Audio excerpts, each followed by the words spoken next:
এই মানুষটি মলত্যাগ করার পর কোনো টিস্যু পেপার ব্যবহার করে না। সে দিনে প্রায় 10 বার টয়লেটে যায়। সে টয়লেট পেপারগুলো ছোট ছোট টুকরো করে ছিঁড়ে বল বানিয়ে নেয়। তারপর সেই বলগুলো টয়লেটের পানিতে ভিজিয়ে গোল করে তৈরি করে। এরপর সেই গোলগুলো চারদিক থেকে আঠা গ্লু দিয়ে মাখিয়ে নেয় এবং ভেজা টিস্যু দিয়ে মুড়ে রাখে।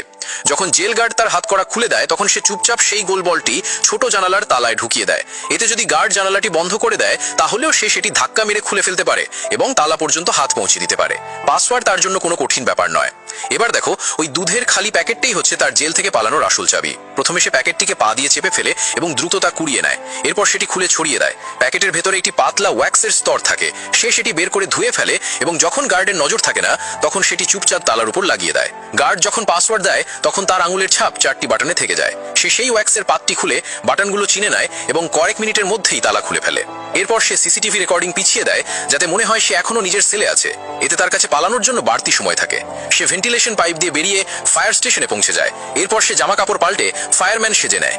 এবার তার দলের আরেক সদস্যের পালা। সে জেলের কাছাকাছি পার্কিংয়ে একটি বিস্ফোরণ ঘটায় যাতে ফায়ার ব্রিগেডকে ডাকা হয়। এই সুযোগে সে ফায়ার ট্রাকের নিচে লুকিয়ে পড়ে। সবাই আগুন নেভাতে ব্যস্ত থাকায় কেউ তাকে দেখে না। এইভাবেই সে জেল গার্ডদের চোখের সামনে দিয়েই পালিয়ে যায়। কিন্তু সে পালিয়ে যায় না। সে জেলের চারপাশে কয়েকবার চক্কর দেয়। তারপর তার সাথীর কাছ থেকে একটি কয়েন নিয়ে পাবলিক ফোন থেকে কল করে জানায় যে একজন কয়েদি পালিয়েছে। পুলিশ এসে গেলে সে কোনো প্রতিরোধ ছাড়াই মাথায় হাত রেখে নিজেই জেলে ফিরে যায়। সে কোনো অপরাধী নয়, বরং এমন একজন মানুষ যাকে আমেরিকার জেল ব্যবস্থার নিরাপত্তা পরীক্ষা করার জন্য পাঠানো হয়। তাকে একটি ভুয়া পরিচয় দিয়ে জেলে ঢোকানো হয় এবং তারপর সে নিজেই পালিয়ে দেখায়।